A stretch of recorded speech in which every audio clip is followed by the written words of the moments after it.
The event is live. Good morning or evening, everyone, depending on when your location.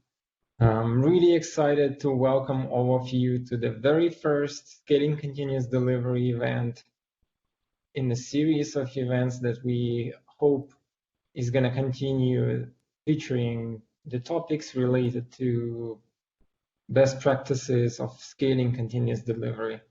Ever since I've read the continuous delivery book by Jess Humble and David Farley, which we are, by the way, honored to have as a keynote speaker today, it has changed the way I look at the engineering and the value we can provide to our customers. I think that engineering is largely based on our ability to experiment in a fast and a safe way. And continuous delivery practices is what enables us to do that. That's why I would like to start with a short story, which you probably all heard, but it's a story about losing $460 million in 45 minutes. Were Knight Capital in 2012 due to a misconfiguration of their software and some DevOps hiccups. They basically enabled some functionality that was never supposed to be turned on, and they lost a lot of money and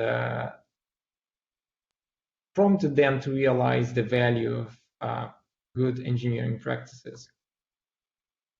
And we all know that if we cannot describe what we are doing as a process, we don't really know what we are doing, which is why it's important to actually think about the practices that we use as part of our daily engineering jobs and think about how we can improve them.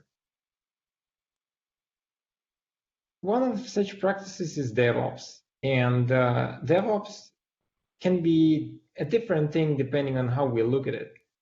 Some people think about about DevOps as a development and operations collaboration. Some people think it's just an automation.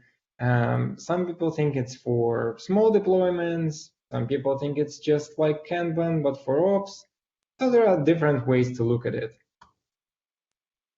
And on top of that, we are actually getting new practices like the GitOps, which tries to use some of the best engineering practices like source control, integration, and testing for infrastructure. And obviously, with the growing interest to machine learning, we have an emerging new set of practices called MLOps. Edward Deming once said that without data, you're just another person with an opinion. And I cannot agree more with him. And to make sure that we are actually basing our decisions on data, I highly recommend you checking out the book Accelerate, which is based on real-world study of the organizational productivity and some of the metrics that are determining success in our modern and very competitive environment that we live. And four of such metrics are usually lead time, which is basically the time it takes from code initiation to it being available to our customers. Deployment frequency is basically how often we are able to deploy to production. Mean time to restore is extremely important because obviously when something goes wrong, we want to make sure that it doesn't affect our customers for a long period of time. Change fail percentage, and which basically describes what percentage of changes to production fail, and the lower the number, obviously, the better. These four metrics, for the most part, are fairly intuitive. And the companies that are most successful, they usually have very fast deployment, like a very frequent deployment frequency.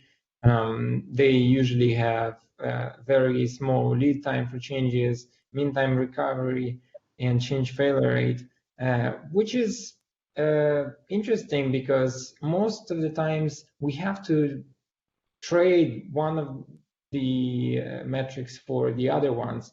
But when we practice good engineering practices like DevOps, we actually win across all the metrics, which is great. So some of the practices are obviously using continuous integration, continuous delivery, version control, test automation, test data management, trunk-based development, and many more. We are gonna talk about them during the event, but I think one of the most important one is actually establishing the right company culture. And I really like how Subject Shin put it.